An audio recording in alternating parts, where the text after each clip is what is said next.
Bonjour et bienvenue à ma vidéo de chaque vendredi. La vie humaine est sacrée. Il est bon, par les temps qui courent, de le rappeler, car il n'y a pas un jour qui passe sans qu'on nous annonce le meurtre d'êtres innocents. Nos jeux vidéo, ceux dont nos jeunes utilisent, les films qu'on nous propose tous sont remplis de meurtres, de violences. C'est comme si la vie humaine, reprendre à quelqu'un sa vie est banalisée.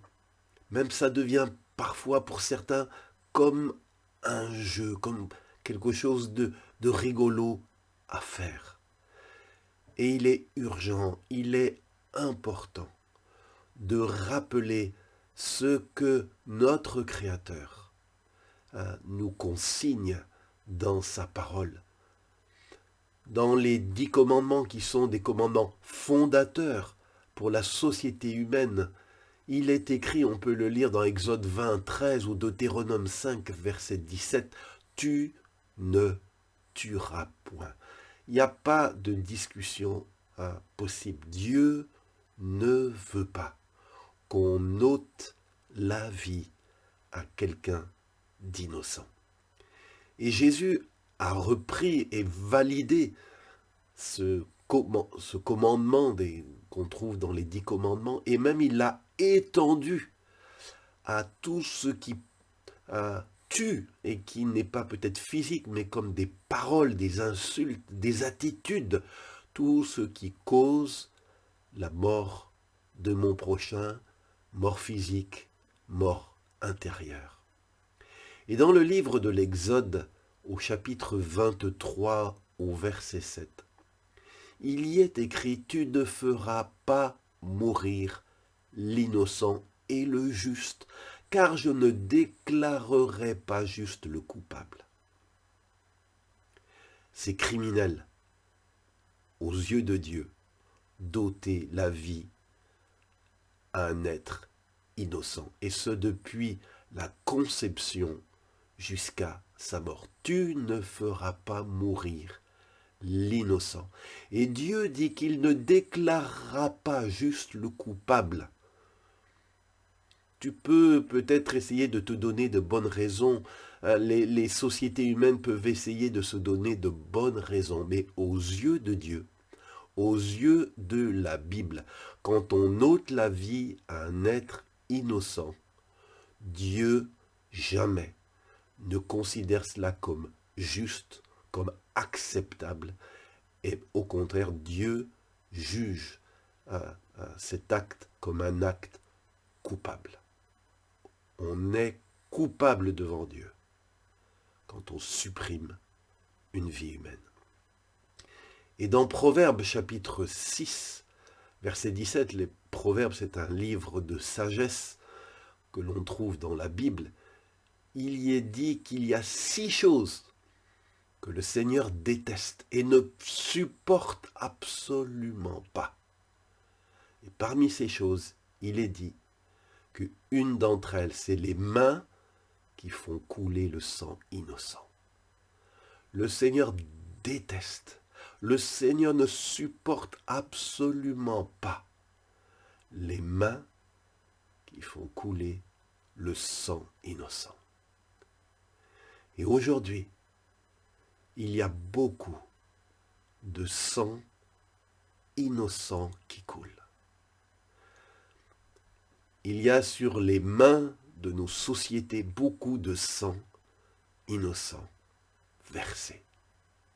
Et tout ce sang versé provoque chez Dieu une juste et sainte colère.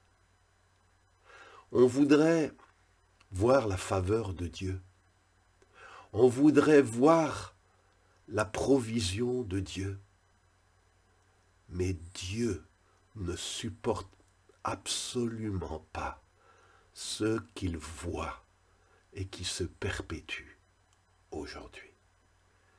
Et sa juste colère se manifeste, qui est une manière de manifester sa révolte, sa désapprobation par rapport au choix que nous faisons.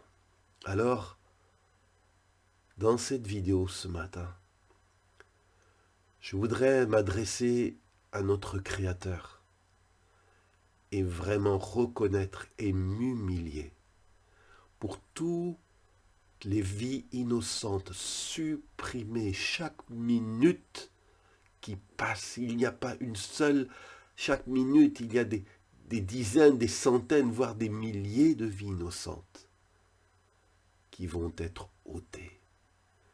Et je sais que Dieu a en horreur ce crime, ce péché, ce génocide. Et je veux vraiment prier dans le nom de Jésus que tu puisses, Seigneur, retenir tout ce déferlement de méchanceté, de haine, de violence qui ravage le monde des hommes.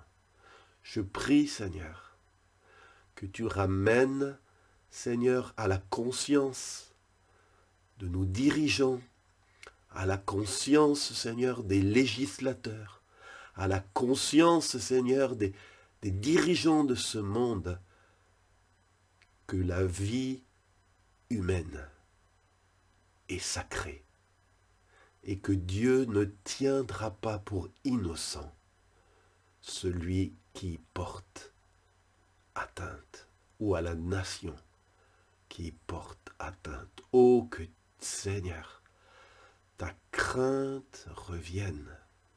Ô Seigneur, nous prions pour toute cette jeunesse qui joue et qui regarde des films où il y a tant de crimes, tant de meurtres.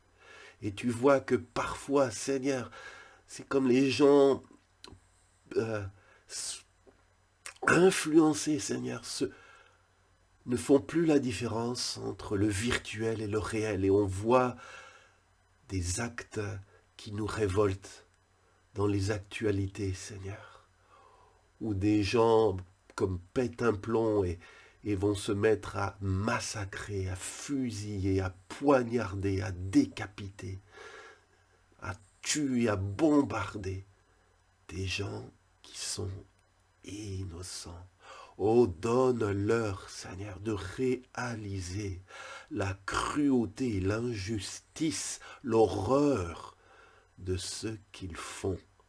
Et nous te prions au nom de Jésus que la voix de ta parole, la voix des prophètes s'élève encore et redise, Seigneur, tu ne supprimeras pas la vie des innocents. Seigneur, vraiment, touche mon frère, ma sœur qui a écouté ce message. Et Jésus, tu nous as dit, heureux ceux qui procurent la paix, car ils seront appelés fils de Dieu.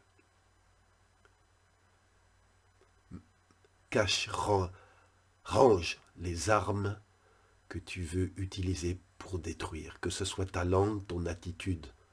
Ne détruis pas quelqu'un de ta famille, ne détruis pas ton conjoint, ne détruis pas tes enfants, ne détruis pas tes voisins, ne détruis pas des gens d'une autre ethnie que la tienne. Ne pactise pas avec ceux et celles qui ont du sang, qui versent le sang innocent, car Dieu ne te tiendrait pas pour innocent. Je vous donne rendez-vous chaque vendredi pour le message que Dieu me mettra sur le cœur de partager avec vous. Je vous encourage à vous abonner à ma chaîne YouTube Jean-François Gott ou ma page Facebook Jean-François Gott. Et si vous pensez que ces messages qui nous rappellent ce que Dieu nous dit dans sa parole ont besoin d'être entendus, je vous encourage à partager ces vidéos. Je vous donne rendez-vous donc vendredi prochain. Que Dieu nous garde de toute forme de méchanceté. Soyez bénis.